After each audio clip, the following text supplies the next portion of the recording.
Hello friends, నేను మీ Mamata. Welcome to Mamata's kitchen. ఈరోజు మన కిచెన్లో క్రిస్పీగా చెకోడీలని అప్పటికప్పుడు రుచిగా ఎలా చేసుకోవాలో ఈ వీడియోలో చూపించబోతున్నాను. ఫస్ట్ టైం కనుక మా ఛానల్ని ఎవరైనా చూసినట్టయితే ప్లీజ్ సబ్స్క్రైబ్ చేసుకోండి. చేయకుండా వీడియోకి వెళ్ళిపోదాం. ముందుగా నేనైతే ఇక్కడ ఒక 3 kg వరకు శనగపిండిని తీసుకున్నానండి. ఇలా మనం బయట కొరత రాకుండా మన ఇంట్లోనే శనగపప్పుని ఇలా ఎండబెట్టి పట్టించుకుంటే చాలా టేస్టీగా ఉంటుంది. ఇప్పుడు ఈ పిండిని ఒకసారి జల్లించుకోవాలండి. ఇలా జల్లించుకున్న తర్వాత మిక్సీ బౌల్లోకి వేసుకొని దీంట్లోకి సన్నగా కట్ చేసుకున్న పచ్చిమిర్చిని ఒక 5 నుంచి 6 వరకు వేసుకొని, అలాగే ఉల్లిపాయలు అయితే ఒక 7 నుంచి 8 వరకు పెద్దవి తీసుకున్నానండి. ఇలా సన్నగా మనకు వీలైనంత సన్నగా కట్ చేసుకొని ఇలా వేసుకోవాలి. ఉల్లిపాయలు ఎంత ఎక్కువగా వేస్తే అంత టేస్టీగా ఉంటుంది. మీ దగ్గర కొత్తిమీర ఉంటే వేసుకోండి, లేదంటే లేదు. అలాగే కరివేపాకు కూడా కొంచెం ఎక్కువగానే వేసుకోండి. ఇలా కరివేపాకు ఎక్కువ వేయడం వల్ల చాలా టేస్టీగా వస్తుందండి పకోడీ అనేది. ఇలా అన్నీ వేసిన తర్వాత ఒకసారి అన్నీ కూడా కలిసేలాగా కలపండి.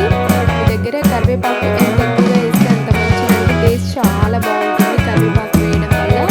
కొంచెం ఎక్కువగానే వేసుకోండి. కొత్తిమీర ఉంటే వేయండి, లేకుంటే లేదు. ఇప్పుడు దీంట్లోకి జీలకర్రని యాడ్ చేసుకుందాం. మీ దగ్గర జీలకర్ర కొంచెం ఎక్కువగానే యాడ్ చేయాలి. చూసారు కదా, ఇలా జీలకర్రని కూడా యాడ్ చేయాలి.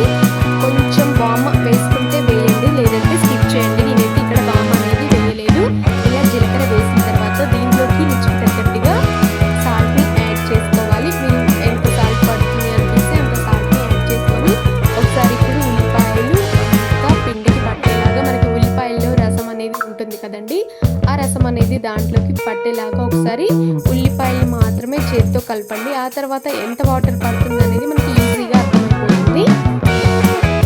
ఇలా కొద్దిగా వాటర్ని పోసుకోవాలి. ఒకేసారి మరిన్ని పోయకూడదు. ఇలా పోసుకుంటూ పిండిని బాగా కలుపుకోవాలండి. ఉల్లిపాయలు కొంచెం ఎక్కువ వేసుకున్నా పర్వాలేదండి.